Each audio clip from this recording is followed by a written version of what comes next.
नमस्कार, आकाशवाणी देहरादून से प्रस्तुत हैं प्रादेशिक समाचार।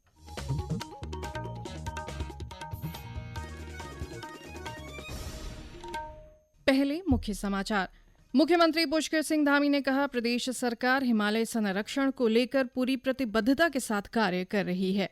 राज्यपाल लेफ्टिनेंट जनरल गुरमीत सिंह ने देहरादून में आयोजित 3 दिवसीय वैश्विक सम्मेलन हिमालय कॉलिंग 2025 का उद्घाटन किया। अंतर मंत्रालय केंद्रीय टीम ने रुद्रप्रयाग जिले में बसु केदार के आपदा प्रभावित क्षेत्रों का दौरा कर स्थलीय निरीक्षण किया। और शिक्षा विभाग में शीघ्र ही आउटसोर्स के माध्यम से चतुर्थ श्रेणी के 2364 पदों पर भर्ती की जाएगी।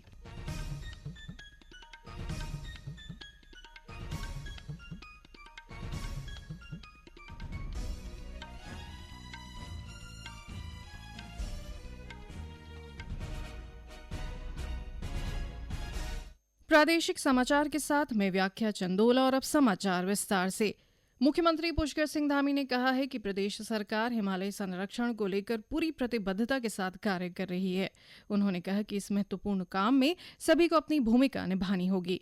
हिमालय दिवस के अवसर पर आज देहरादून में आयोजित कार्यक्रम में मुख्यमंत्री ने कहा कि हाल ही में राज्य को कई भीषण प्राकृतिक आपदाओं का सामना करना पड़ा है। इन गंभीर चुनौतियों से प्रभावी रूप से निपटने के लिए वैज्ञानिक संस्थानों और विशेषज्ञों के बीच समन्वय स्थापित करना बहुत जरूरी है। उन्होंने कहा कि छोटे छोटे प्रयास जैसे पानी की बचत, पेड़ों को लगाना और प्लास्टिक का कम से कम उपयोग करना हिमालय की रक्षा में महत्वपूर्ण भूमिका निभा सकते हैं। उन्होंने कहा कि इसी क्रम में सरकार ने 2 से 9 सितंबर तक प्रतिवर्ष हिमालय जन जागरूकता सप्ताह मनाने का निर्णय लिया है।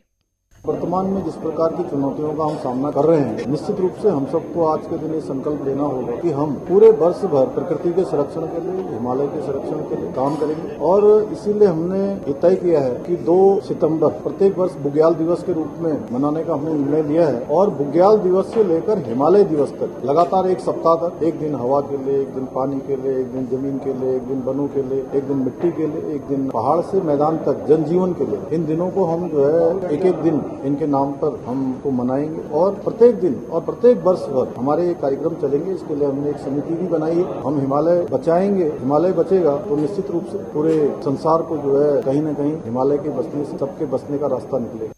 राज्यपाल लेफ्टिनेंट जनरल गुरमीत सिंह ने आज देहरादून के एक निजी विश्वविद्यालय में आयोजित 3 दिवसीय वैश्विक सम्मेलन हिमालय कॉलिंग 2025 का उद्घाटन किया। 3 दिवसीय ये सम्मेलन हिमालय की सांस्कृतिक, पर्यावरणीय और बौद्धिक धरोहर को समर्पित है, जिसमें देश और विदेश के चिंतक और पर्यावरणविद चिंतन और मंथन करेंगे। इस अवसर पर राज्यपाल ने परिसर में हिमालय के उत्पादों पर आधारित प्रदर्शनी का अवलोकन किया। राज्यपाल ने कहा कि वर्तमान समय में पेड़ों की अंधाधुंध कटाई, नदियों का प्रदूषण और कंक्रीट के जंगल हमारे अस्तित्व पर प्रश्न चिन्ह खड़े कर रही हैं। हमें ये समझना होगा कि प्रकृति ने जो दिया है उसे उसी के स्थान पर रहने देना आवश्यक है। उन्होंने कहा कि हम सभी को इस चेतावनी को समझना होगा और पौधरोपण, जल संरक्षण व पर्यावरणीय संतुलन की दिशा में पहल करनी होगी।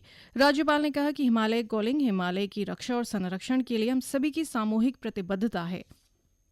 सैनिक कल्याण मंत्री गणेश जोशी ने आज हिमालय दिवस के अवसर पर लैंसडाउन छावनी क्षेत्र में वृक्षारोपण कर पर्यावरण संरक्षण का संदेश दिया।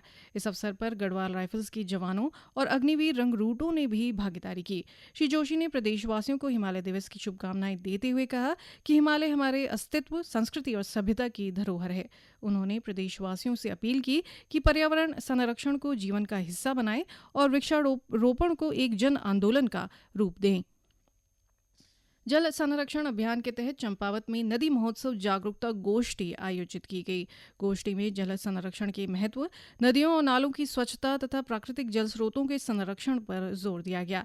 इस अवसर पर जिलाधिकारी मनीष कुमार ने सभी सरकारी कार्यालयों में रेन वाटर हार्वेस्टिंग संरचनाओं का निर्माण कर वर्षा जल का संचयन और पुनः उपयोग किए जाने पर बल दिया। उन्होंने कहा कि जल संरक्षण केवल सरकारी प्रयासों तक सीमित नहीं रहना चाहिए, बल्कि प्रत्येक नागरिक को इसके प्रति जागरूक होना होगा।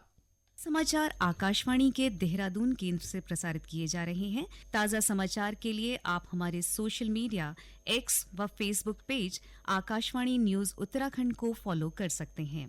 साथ ही ये समाचार हमारे YouTube channel Akashvani news Uttarakhand पर भी उपलब्ध हैं। अंतर मंत्रालय केंद्रीय टीम प्रदेश के आपदा प्रभावित जिलों में नुकसान का जायजा लेकर क्षति का आकलन कर रही है। इसी कड़ी में केंद्रीय टीम ने आज रुद्रप्रयाग जिले में बसुकेदार के आपदा प्रभावित क्षेत्रों का दौरा कर स्थलीय निरीक्षण किया। एक रिपोर्ट।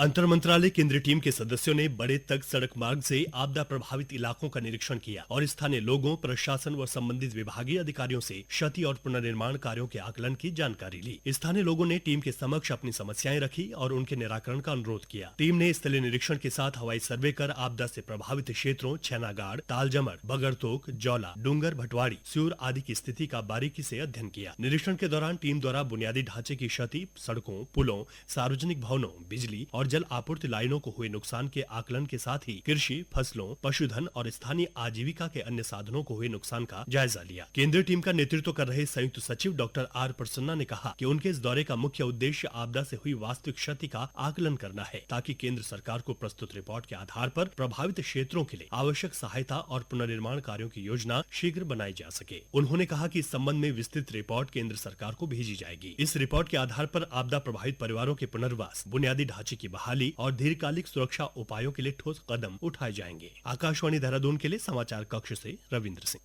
प्रधानमंत्री नरेंद्र मोदी का 11 सितंबर को प्रदेश के आपदाग्रस्त क्षेत्रों का दौरा प्रस्तावित है। श्री मोदी हवाई सर्वे के जरिए आपदा प्रभावित क्षेत्रों का जायजा लेंगे।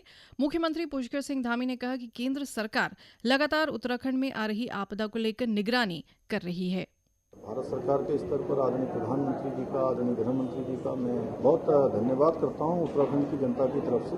जब भी हमारे यहाँ पर कोई भी ऐसी आपदा आई है, उन्होंने हमेशा बढ़ चढ़ कर हमारे राज्य का सहयोग भी किया है, हमको सहायता भी की है, हर प्रकार से हमारा मनोबल भी बढ़ाया है। और आदरणीय प्रधानमंत्री जी का आपदाग्रस्त क्षेत्रों का दौरा है और हम सब उसकी तैयारी कर रहे हैं। आदरणीय प्रधानमंत्री जी आएंगे, निश्चित रूप से जो हमारे राज्य का ऐसा प्रत्येक जनपद इस आपदा में प्रभावित हुआ है, सभी का मनोबल भी बढ़ेगा। और निश्चित रूप से केंद्र की टीम भी पहले ही आ गई है, वो टीम यहाँ का पूरा सर्वे कर रही है, आकलन करके हमको जैसे जोशीमठ में, अन्य आपदाओं में भारत सरकार की तरफ से सहयोग मिला है।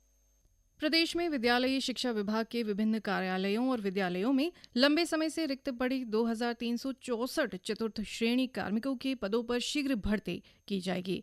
इन सभी पदों को आउटसोर्स के माध्यम से भरा जाएगा, जिसमें स्थानीय युवाओं को प्राथमिकता दी जाएगी। कार्मिकों की शीघ्र तैनाती के लिए विभागीय अधिकारियों को भर्ती प्रक्रिया में तेजी लाने के निर्देश दिए गए हैं। विद्यालयी शिक्षा मंत्री डॉक्टर धन सिंह रावत ने बताया कि राज्य सरकार शिक्षा विभाग में बुनियादी ढांचे के साथ ही मानव संसाधन उपलब्ध कराने में जुटी है। इसी कड़ी में सरकार ने विभाग के विभिन्न कार्यालयों व विद्यालयों में सृजित चतुर्थ श्रेणी कार्मिकों के इन रिक्त पदों मृत संवर्ग को आउटसोर्स के पदों में परिवर्तित करने की मंजूरी दे दी है, जिसका शासनादेश भी जारी कर दिया गया है।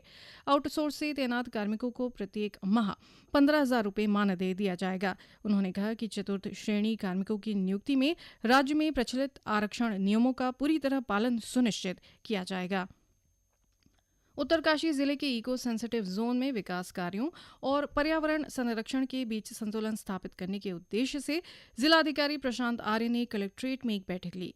बैठक में इको सेंसिटिव जोन में चल रही गतिविधियों, स्थानीय समुदायों की भागीदारी और इन क्षेत्रों में पारिस्थितिक सुरक्षा सुनिश्चित करने के लिए उठाए जाने वाले कदमों पर विस्तार से चर्चा की गई।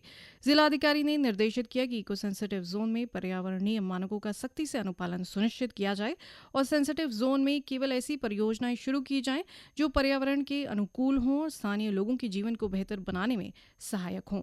बैठक में इको सेंसिटिव जोन से संबंधित 9 प्रस्तावों पर चर्चा की गई। अंत में मुख्य समाचार एक बार फिर।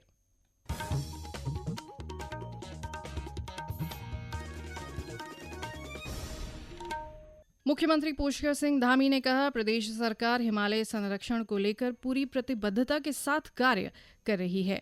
राज्यपाल लेफ्टिनेंट जनरल गुरमीत सिंह ने देहरादून में आयोजित 3 दिवसीय वैश्विक सम्मेलन हिमालय कॉलिंग 2025 का उद्घाटन किया।